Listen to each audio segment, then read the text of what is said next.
Então, boa noite mais uma vez, já nos cumprimentamos, não é? Isso.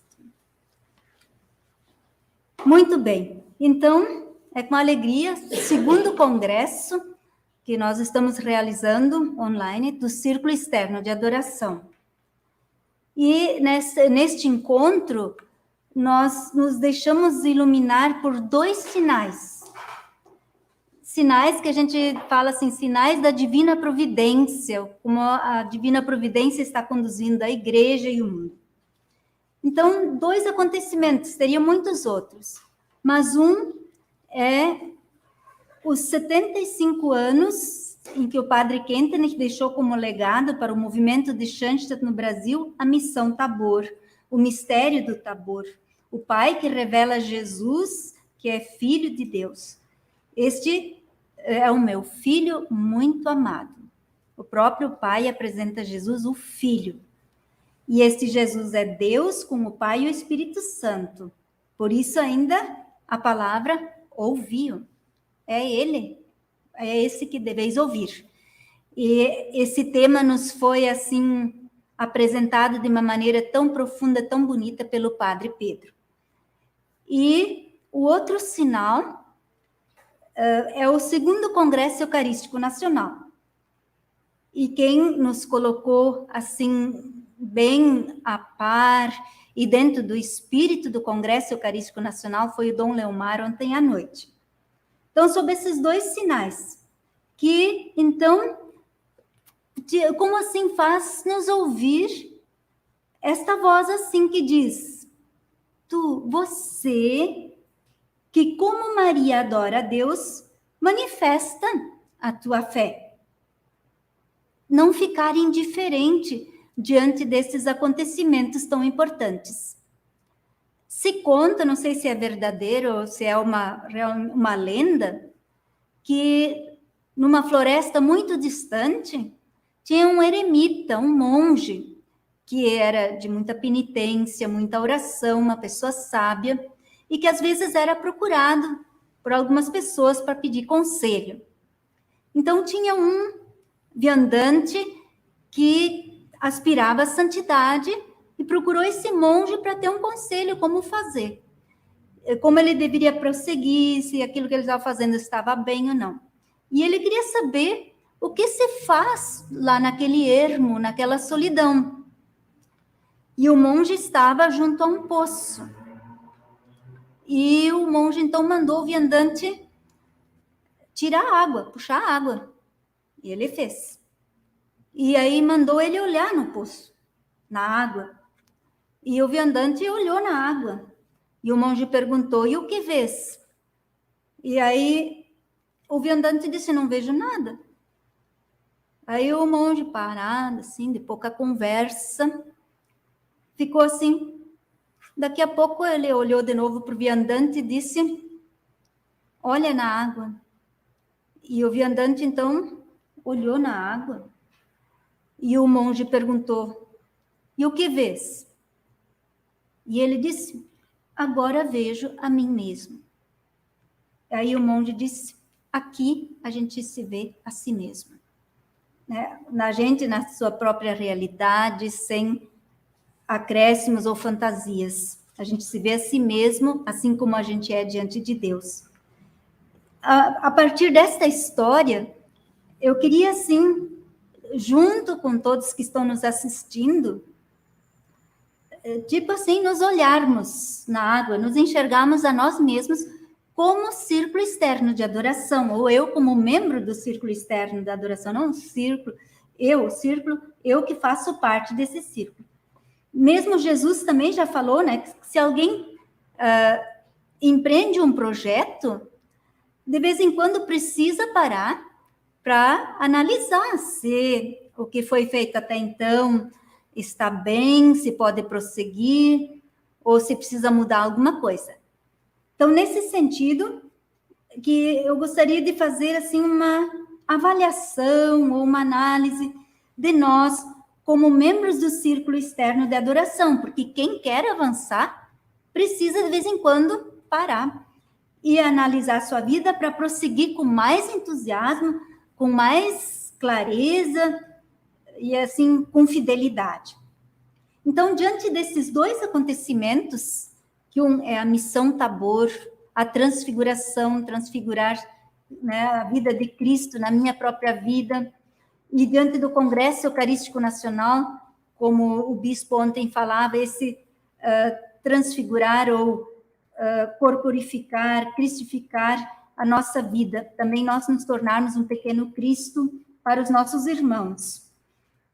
Então, diante disso, eu diria assim, se nós olhássemos agora para cada um de nós, seja um jovem, universitário, seja alguém que já está no auge da sua profissão, muitos compromissos, ou já esteja aposentado, como é que eu estou? Como está a minha vida? Se eu estou, de repente, um pouco acomodado, sem iniciativa, ou também, se eu estou num giro que não paro mais, atividade, atividade, atividade, não paro mais, não tem mais como pensar e meditar nas coisas espirituais, nas coisas da vida, nas coisas de Deus. E assim também, Deus pode nos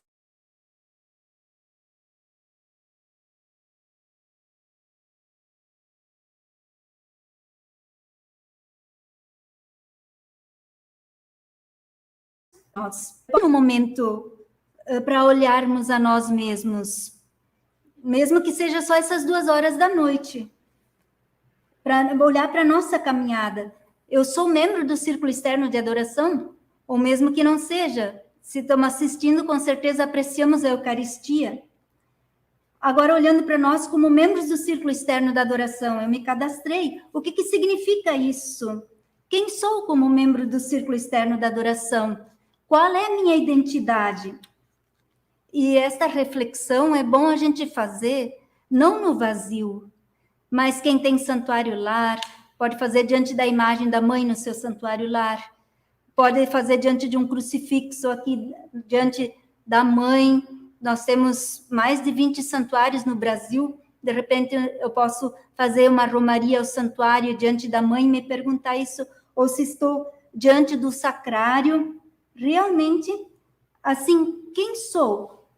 Como estou? Qual é o meu aspecto? Né? Os antigos pregadores de retiro, eles diziam assim, que para um bom cristão, para manter a sua vida espiritual, basta 3 dias de retiro por ano.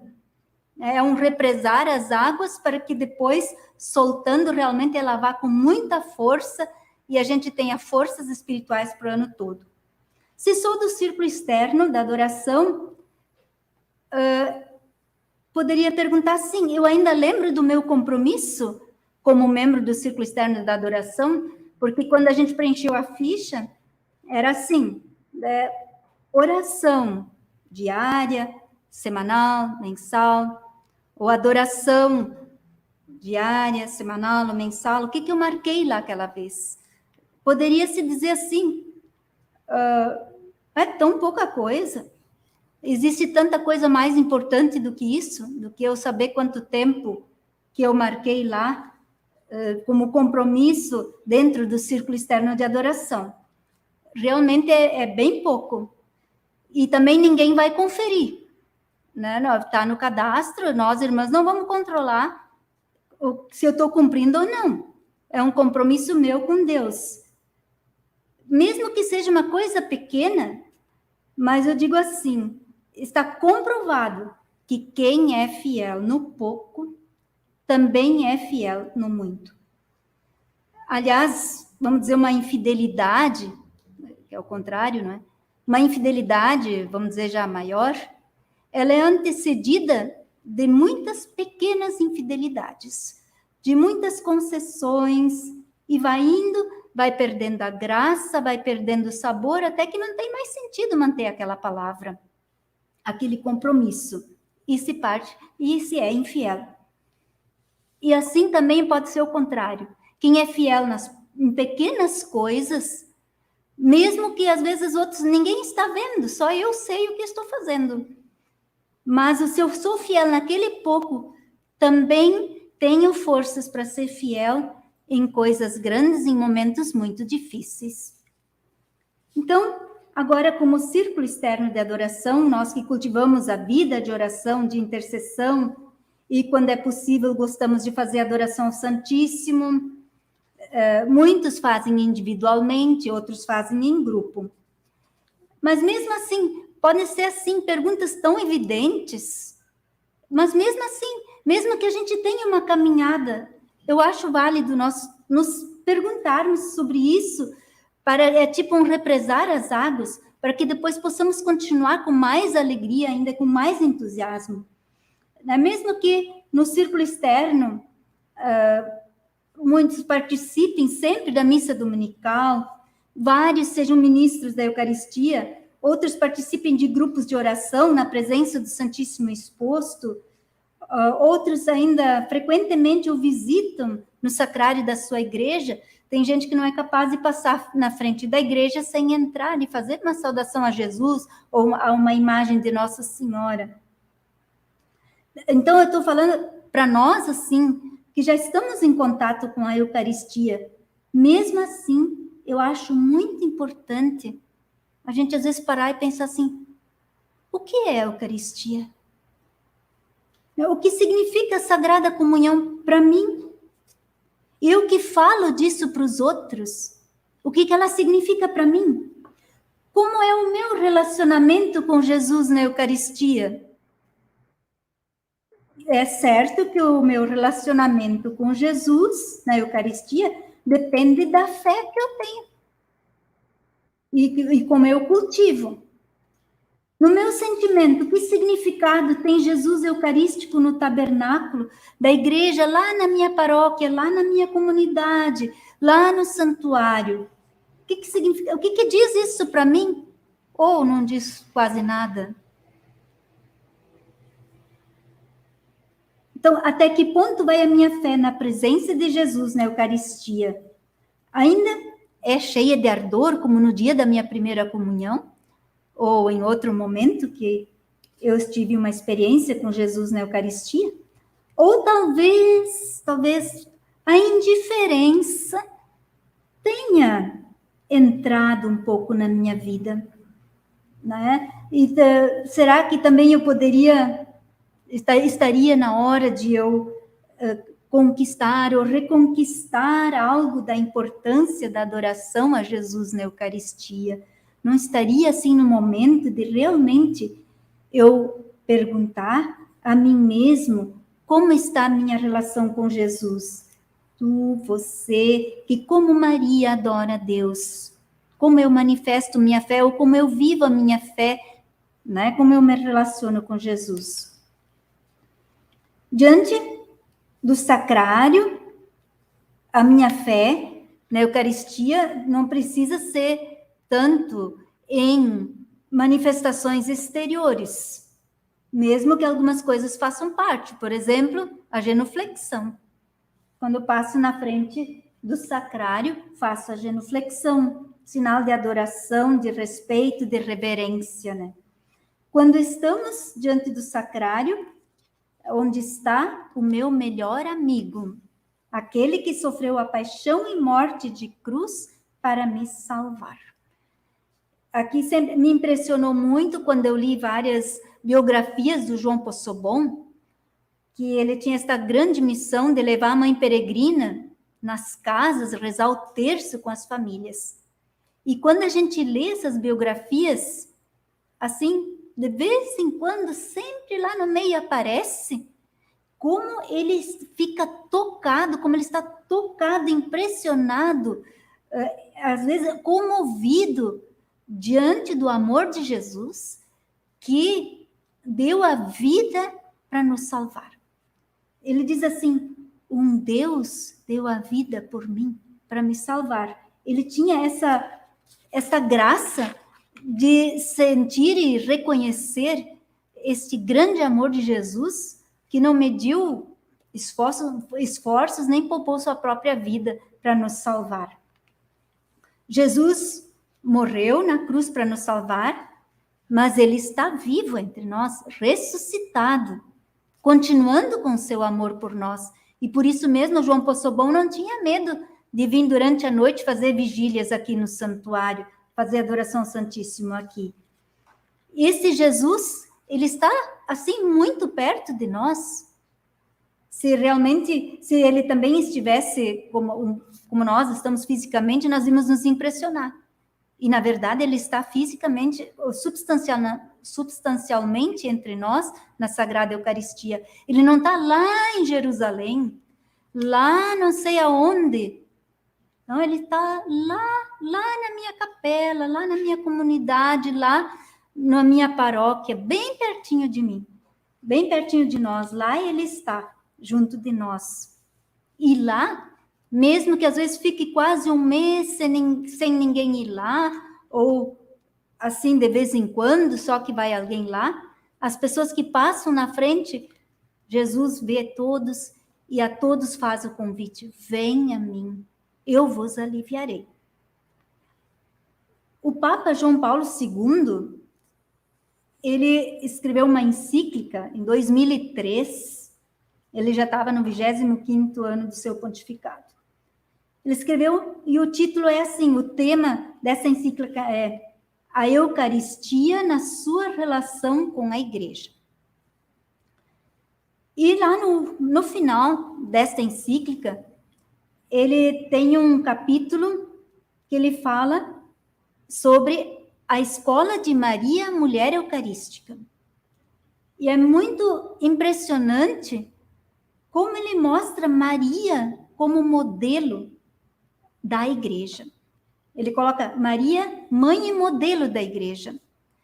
Aquele documento do concílio, que é o Lumen Gentium, no último capítulo, esse documento fala sobre a Igreja. O último capítulo é dedicado a Maria, justamente ela como modelo da Igreja, protótipo, como membro eminente da Igreja. E o Papa João Paulo II, ele mostra Maria, justamente baseado nesse documento, Maria como mãe e modelo da Igreja. Se o título era A Eucaristia na sua relação com a Igreja, então também a Igreja, Maria é a Igreja, ela é modelo nosso, de todos nós na Igreja, em relação à Eucaristia. E ele faz mostra um exemplo muito bonito de como Maria realmente pode nos ensinar o grande amor a Jesus. Principalmente ele começa falando do acontecimento das bodas de Caná. Em Caná Jesus fez aquele milagre a pedido da Mãe de Deus. Eles estavam todos num casamento. Estava Jesus, estavam os discípulos, estava Maria. E terminou o vinho.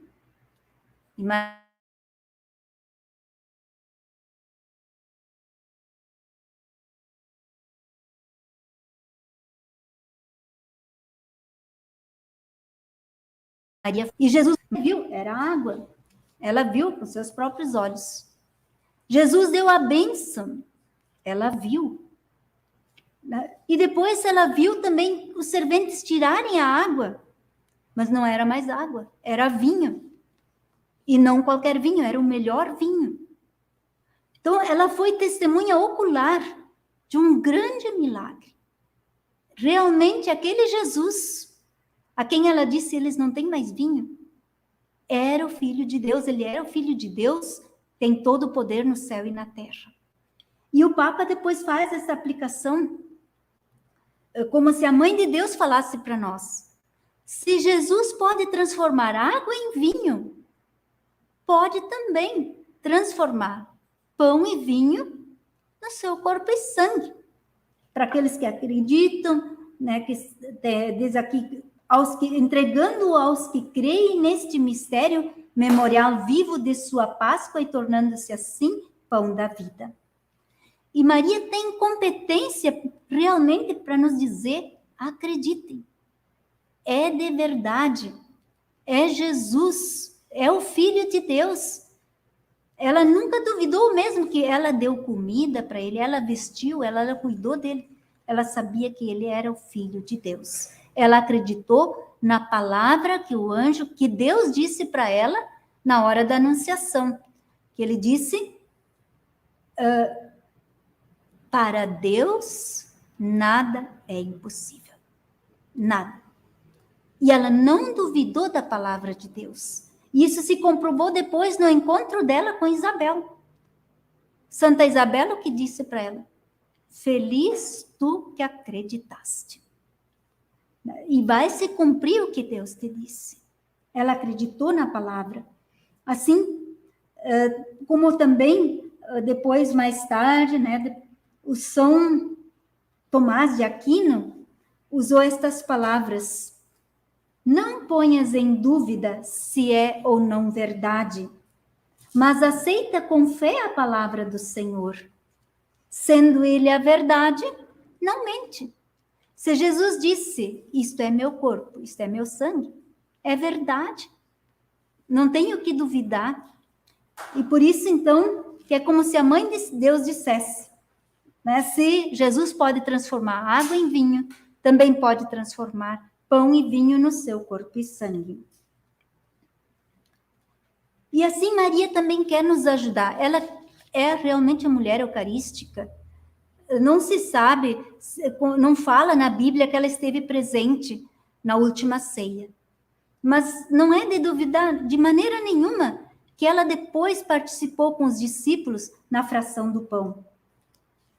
E por isso ela também quer agora nos dar a mão e nos ajudar a vencermos relativismo ou qualquer outra coisa, ou racionalismo, porque esse mistério da Eucaristia, ele supera as leis da natureza, ele vai muito além da nossa inteligência, é realmente um milagre, a presença real de Jesus. E dentro disso, hoje em dia, pode ser às vezes muito difícil a fé na presença de Jesus na Eucaristia. E o padre Kentenich chamava a atenção de uma doença espiritual muito perigosa. Ele dizia contagiosa, que é o relativismo. E quais são os sintomas desta doença? Ele fez uma série de sermões no qual ele aborda este tema e diz quais são os sintomas desta doença, do relativismo, que pode ser que nós já temos também, estamos contaminados com isso. Ele diz assim, explicando o que é o relativismo: nosso coração não é capaz de amar. Talvez ama enquanto tem interesse. Não consegue amar de maneira cordial nem pessoal. Não sabe mais amar com um amor ordenado e sereno. Não é mais um amor alegre, livre, que conduz à liberdade. Nem é mais um amor capaz de se sacrificar com alegria. Vive-se um amor impessoal. Ama-se o interesse, né, o próprio prazer. O ser humano considerado uma peça de máquina. Enquanto ele serve para alguma coisa, vamos dizer, na minha engembração, ele ainda tem utilidade e pode ficar aí. No momento que não precisa mais, ele é despachado. Então, assim, o homem massa, no campo de concentração, o padre Kentenich fala, ele estava lá preso, o prisioneiro não era chamado pelo nome, ele tinha um número, inclusive o número do padre Kentenich era 29.329. Quer dizer, não é personalizado, é um número. O prisioneiro era chamado pelo número. E assim, na corrida que se vive, e essas tantas informações que se tem, podem nos tornar também pessoas fracas espiritualmente, e que já não temos mais capacidade de raciocinar de modo pessoal, não se tem tempo, porque continuamente se está ocupado com a subsistência e o domínio da luta econômica pela vida. E o efeito disso, eu usaria uma imagem, vou usar uma imagem, a fumaça. Se forma uma camada entre o natural e o sobrenatural, uma fumaça impenetrável. Às vezes, a pessoa pode até, ela percebe que está errado, que não está bem, ela não é feliz, e até gostaria de mudar, mas quando ela quer mudar, daí já tem tantas outras ofertas e se torna mesmo um pássaro de asas quebradas e deixa o mundo correr. Então, continua tudo na mesma coisa.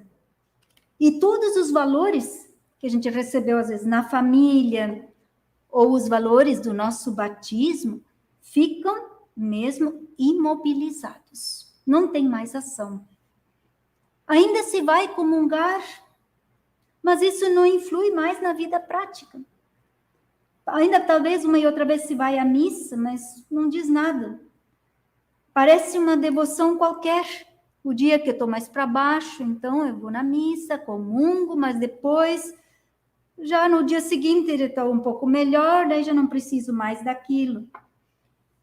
E o Padre Kenton chama atenção assim, que essa impessoalidade que o relativismo traz para nós, se trata de uma doença que se desenvolve em nós, tirando totalmente a sensibilidade para o divino. O divino não toca mais. Posso até saber a Bíblia de cor, mas aquilo não me toca lá no íntimo. E por outro lado, né, com essas multi-informações e tudo, tornamos-nos muito sensíveis às impressões dos sentidos. A pessoa começa até a acreditar em superstição. O que às vezes antes nunca acreditava, agora acredita. Se torna adepta ou aberta a ideologias e começa a trazer coisas para dentro de casa para dar sorte, para ser bem-sucedido. Veja a camada de fumaça. Essas coisas todas, mas são separadas de Deus. Então, se a gente já está contaminado um pouco com essa doença, como fica difícil uma verdadeira adoração a Jesus na Eucaristia. O que a adoração é encontro de coração com coração. Coração divino com coração humano. Um coração divino, sagrado, coração de Jesus, com o meu coração, pequeno coração. Mas se nós já somos contaminados com essas super informações e não temos tempo para refletir, para fazer uma leitura espiritual, isso vai se tornando muito distante. Mas o Padre Kenton fala num remédio para curar este mal, para nos ajudar a curar este mal. O que seria? Ele fala numa troca de corações. Troca de corações. Que troca? De que corações?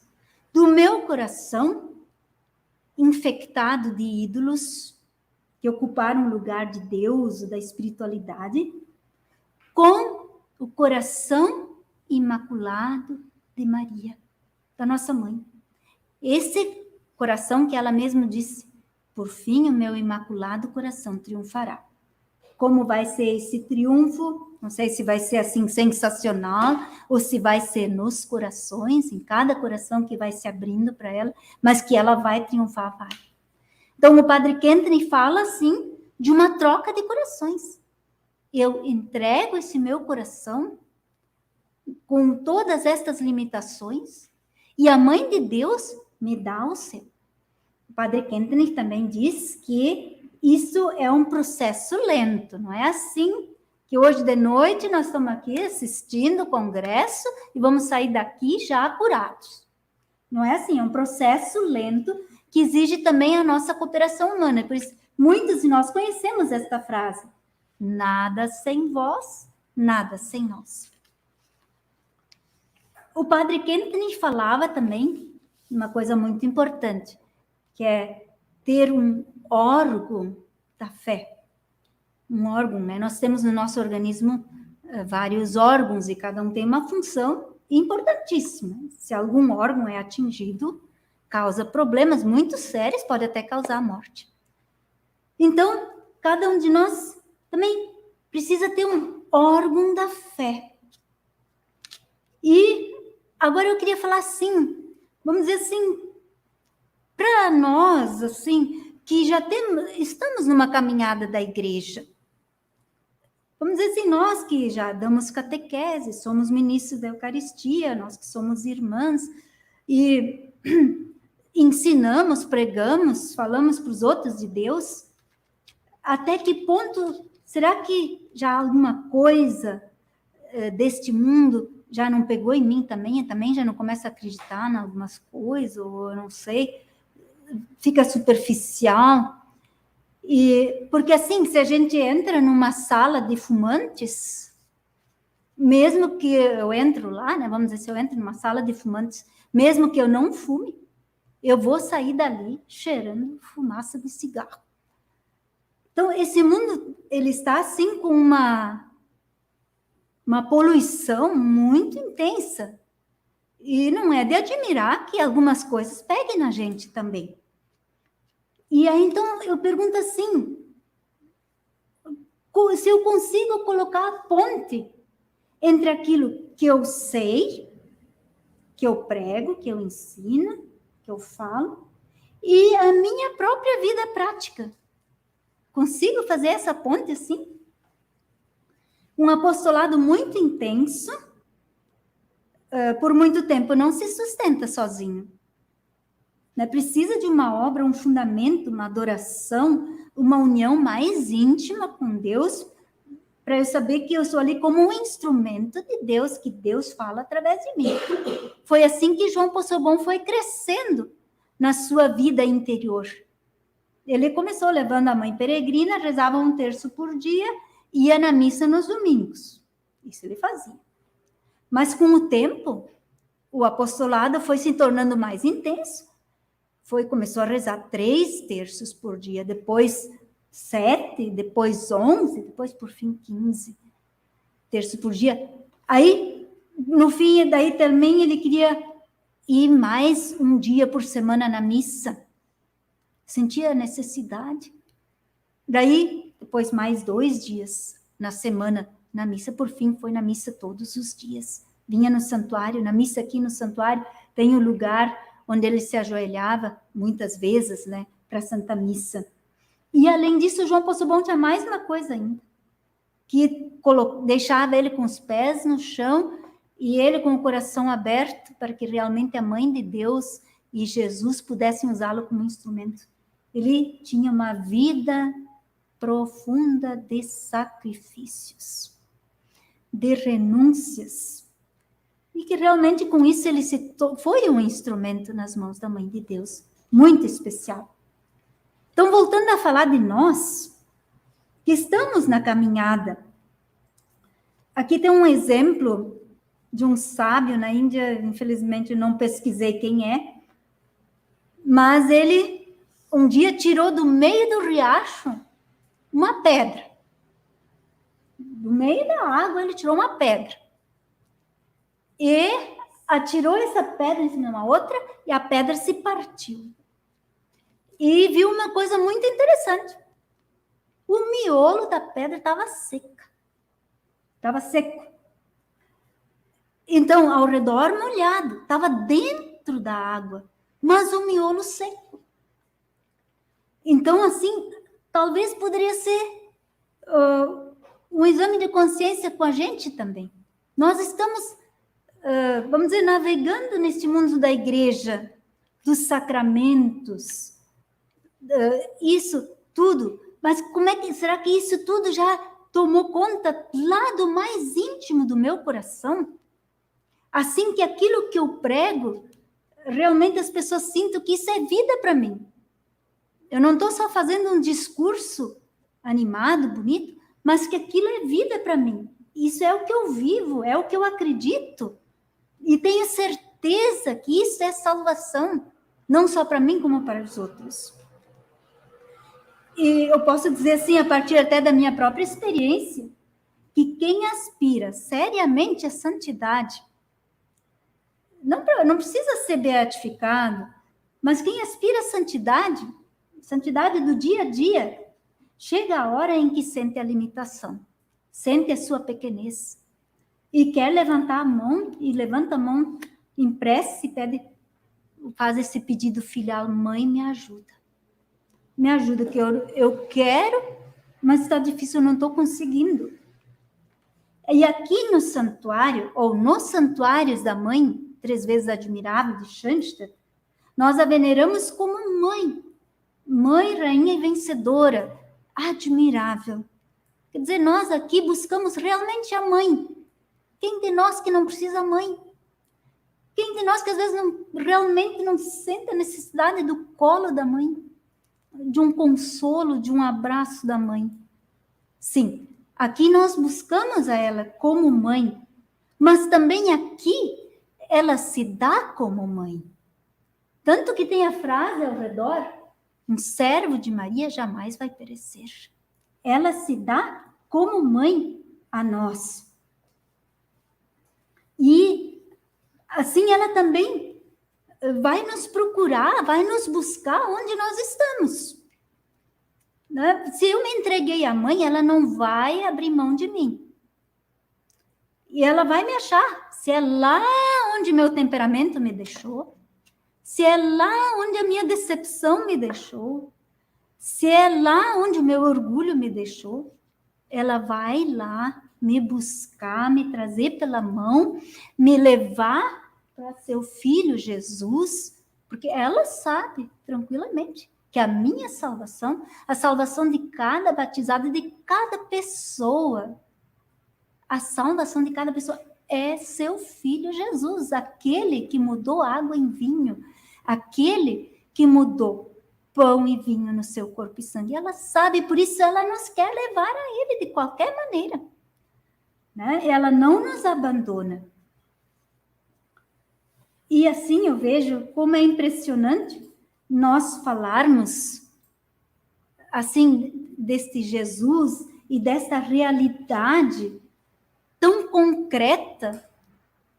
Veja, às vezes as pessoas acreditam tanto em superstições e aquilo é realmente superstição. Nem é verdade.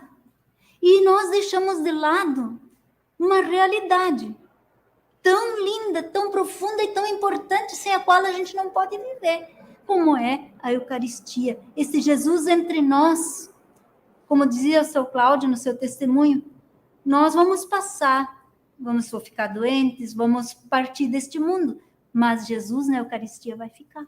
Ele vai continuar até o fim dos tempos. Foi o que ele disse, é a última frase do Evangelho de São Mateus. Estarei convosco todos os dias até o fim do mundo. Então, como é realmente impressionante falarmos sobre isso, justamente na véspera, na vigília da solenidade do corpo e sangue de Jesus. Amanhã, Jesus, em muitíssimas cidades do mundo, vai sair pelas ruas. Eu não quero faltar. Ninguém de nós deve querer faltar. Eu vejo Jesus, vejo lá no ostensório, e ele de lá me vê, ele vai ver que tu tá aí. Ah, você veio, que bom! E vai receber as bênçãos do olhar de Jesus. Isso é verdade, isso é realidade. Nós precisamos viver deste amor filial, essas verdades, e deixar de lado essas coisas relativas, que querem relativizar tudo na nossa vida. Será? Será? Será? Olha, quando se trata de Jesus na Eucaristia, não tem será. É Ele mesmo, é Ele próprio, e Ele me vê, né? Ele me ama e me guarda no seu coração, e quer me ajudar, e quer fazer de mim um instrumento para ajudar muitos outros. Muitos outros.